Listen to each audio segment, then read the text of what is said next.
That chocolate bar in your hand right now, there's a very good chance it isn't chocolate at all. Not legally, not structurally, not in any way that matters to your body. Britain's shelves are quietly flooded with imitations, bars that look familiar, taste almost right, and cost just enough to feel like a bargain. But what they save you in pence, they're costing you in something far more valuable. And the industry is betting you'll never stop long enough to notice. But what we uncovered next was even worse. This isn't about being picky. It's not about chasing expensive artisan brands or shaming people for their choices. This is about awareness. Because across the UK, something fundamental has shifted in the chocolate aisle, and most shoppers have no idea it's happened. Real chocolate is defined by one ingredient above all others: cocoa butter. It's what gives chocolate its snap, its melt, its richness, and its ability to satisfy. But cocoa butter is expensive. So over the past 2 decades, manufacturers have quietly replaced it with cheaper vegetable fats, palm oil, palm kernel oil, shea fat, and dressed the result in familiar wrappers. Legally, they can't call it chocolate anymore, so they don't. They call it chocolate flavor coating. A few extra words, buried in small print that most people never read. The branding stays the same. The nostalgia stays the same. But inside, the product has fundamentally changed. And this matters because these aren't just disappointing treats.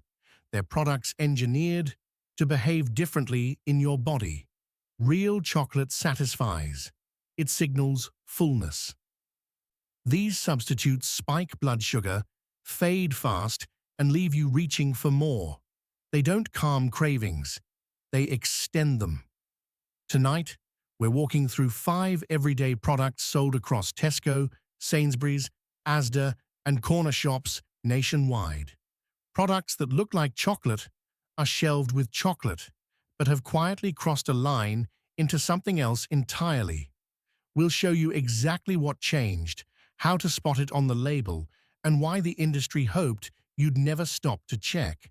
Because once you see it, you can't unsee it. And once you know what real chocolate feels like again, everything else on that shelf starts to expose itself. Chocolate in Britain used to mean something specific: cocoa mass, cocoa butter, sugar, milk, simple ingredients that had been refined over centuries.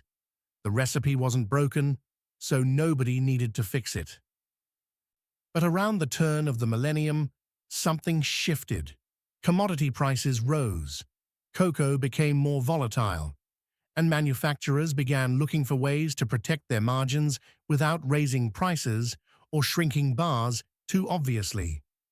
The solution they found was elegant in its simplicity: remove the expensive ingredient and replace it with something cheaper that behaves similarly enough that most people wouldn't consciously notice.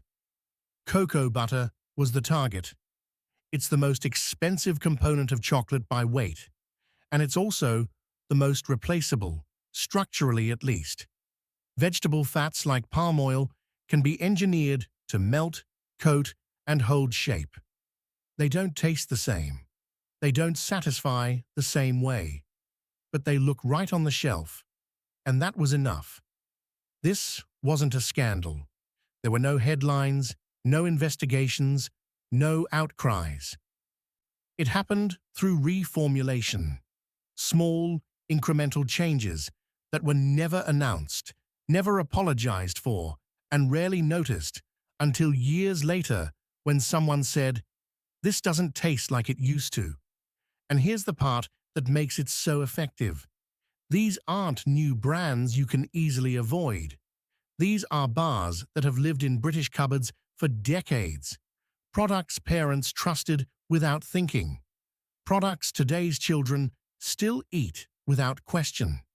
When something that familiar changes underneath you, it doesn't just change taste. It changes what an entire generation believes is normal.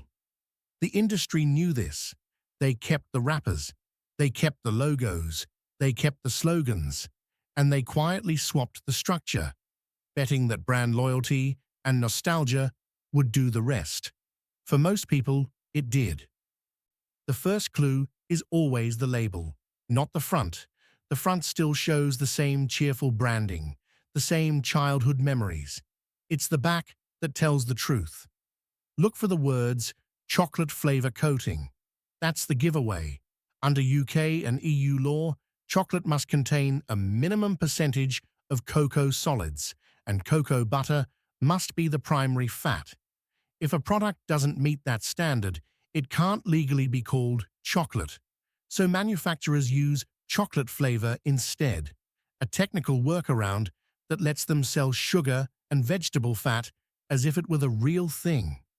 Flip over any bar that uses this language, and the ingredient list confirms it. Sugar leads.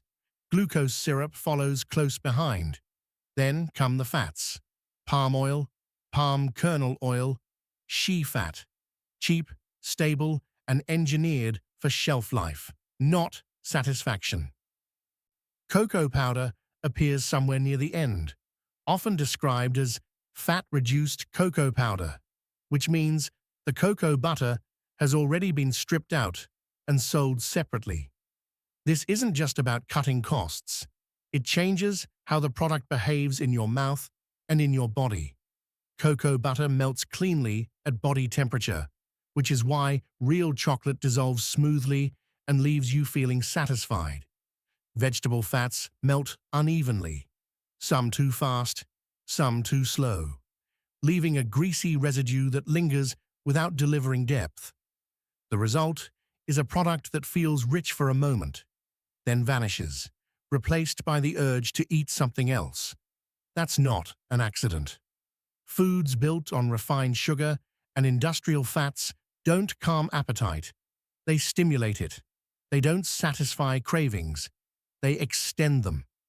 And because these bars look like chocolate, they're eaten casually, by kids, by tired adults, by people who think they're treating themselves to something comforting. But what they're getting is something else entirely. Let's be clear about what's happening here. These products aren't just lower quality. They're fundamentally different substances masquerading as chocolate. Real chocolate is a carefully balanced emulsion of cocoa solids, cocoa butter, sugar, and milk.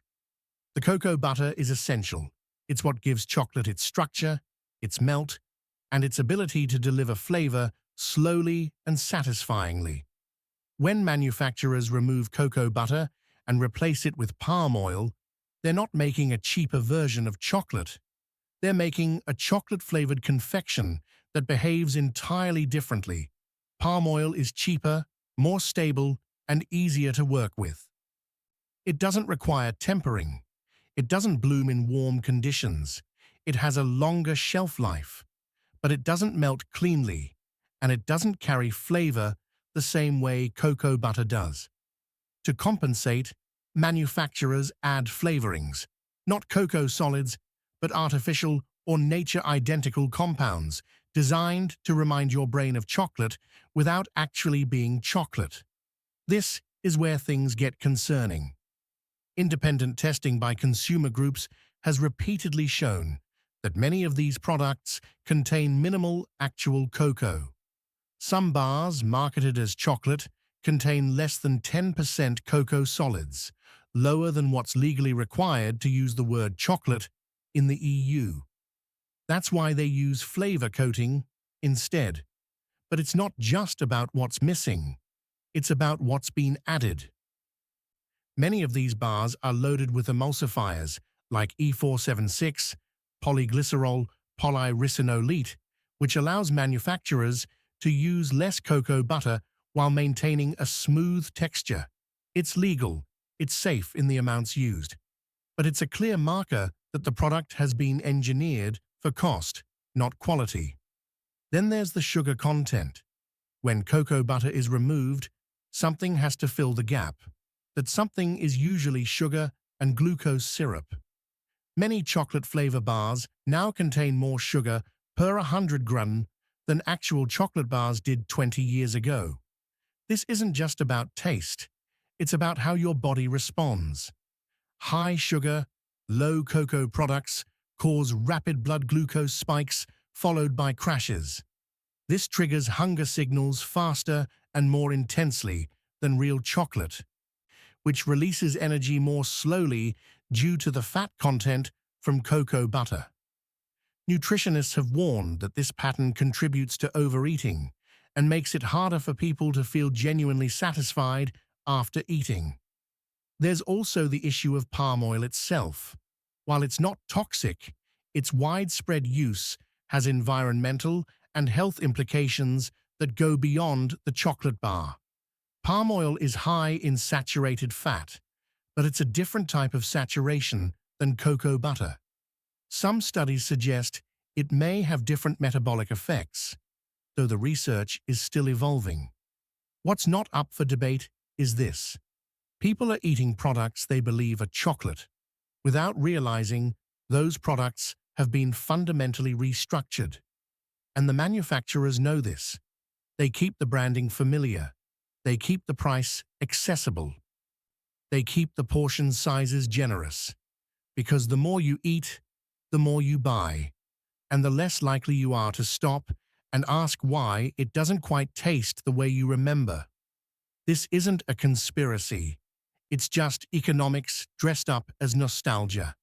And it works because most people don't read ingredient lists. They read brands. They trust what they grew up with. And that trust is being quietly, systematically exploited. Let's name names. Cadbury Dairy Milk has gradually reduced its cocoa content over the years, while increasing sugar and vegetable fats. It's still legally chocolate, but it's a different recipe than the one most adults remember from childhood. Nestlé products like Aero and Milky Bar have similarly shifted their formulations. Aero now contains more air and less cocoa. Milky Bar, which was never high cocoa to begin with, has leaned even harder into sugar and milk powder. Own brand bars from Tesco, Asda, and Sainsbury's often use chocolate flavor coating outright, dropping any pretense of being real chocolate. These are the most honest in their labeling, but also the most misleading in their shelf placement, sitting right alongside actual chocolate as if there's no difference. If you want real chocolate, look for bars that list cocoa butter as the primary fat. Tony's Chocolonely and Green and Blacks both maintain high cocoa content and refuse to use vegetable fat substitutes. They're more expensive, yes, but they're also actually chocolate. This matters more than most people realize, because when you think you're eating chocolate, but you're actually eating chocolate-flavored sugar and oil, your body responds differently. Real chocolate satisfies. The combination of cocoa butter, cocoa solids, and natural fats signals fullness to your brain. You eat a few squares, and you're done. These substitutes don't work that way. They spike your blood sugar, fade fast, and leave you wanting more.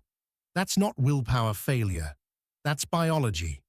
Over time, this pattern affects how you eat, how much you eat, and what you come to expect from food. If chocolate-flavored products become your baseline, you start to accept lower quality as normal. You stop noticing when things change. And the industry keeps cutting corners because there's no pushback. Financially, you're also getting less value than you think. A cheaper bar that leaves you unsatisfied and reaching for another isn't actually saving you money. It's just spreading the cost out in a way that feels less obvious. So what should you do? Start reading labels. Look for cocoa butter in the ingredients. Check the cocoa percentage if it's listed. And if you see chocolate flavor coating, know that you're not buying chocolate, you're buying an imitation.